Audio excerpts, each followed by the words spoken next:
Hi good evening. இன்றைக்கி என்னோட டே எப்படி இருந்துச்சு பார்க்கலாமா? மார்னிங் ரொம்ப ப்ளசண்ட்டாக இருந்துச்சு. எப்போவுமே விண்டோ சைடு வந்து 2 புறா வந்து உட்காந்துட்டே இருக்கும். ஸோ இன்றைக்கி வித்தியாசமாக மைனா வந்து உட்காந்துருந்துச்சு. அதோட சவுண்ட் ரொம்ப கேட்கவே நல்லா இருந்துச்சு. ஸோ ஊர்லேருந்து நாட்டு கருவேப்பிலை வந்து பறித்து கொண்டு வந்தாங்க வீட்டில் தோட்டத்துலேருந்து. ஸோ அது எல்லாத்தையும் க்ளீன் பண்ணி எடுத்து வச்சுட்டேன். தேங்காவுமே வந்து லாஸ்ட் 45 டேஸ்க்கு முன்னாடி கொண்டு வந்ததில் வந்து நிறைய தேங்காய் வேஸ்ட் ஆகிடுச்சு. ஸோ அதனால் இந்த டைம் ஒரு 30 தேங்காய் கிட்ட கொண்டு வந்திருந்தாங்க.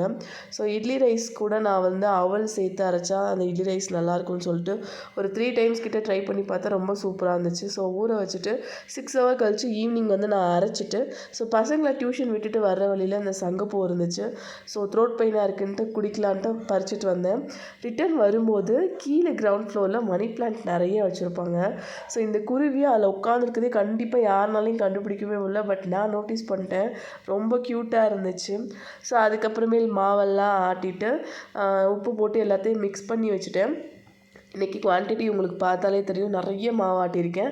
ஸோ எனக்கு கோல்டு காஃப் வந்ததுலேருந்து எந்த வேலையுமே பார்க்க முடியல. திருப்பி நான் 2 டேஸ் கழிச்சு 3 டேஸ் கழிச்சு என்னால் அரைக்க முடியுமான்னு தெரியல. ஸோ மொத்தமாக 4 நாளைக்கு தேவையானதை நான் அரைச்சி எடுத்து வச்சுட்டேன்.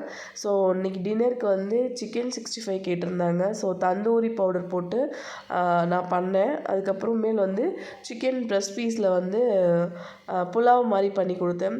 ஸோ சிக்கன் வந்து நல்லா ஜூஸியாக இருந்துச்சு. வெளியில் க்ரன்ச்சியாக இருந்தாலுமே உள்ளே நல்லா ஜூஸியாக இருந்துச்சு.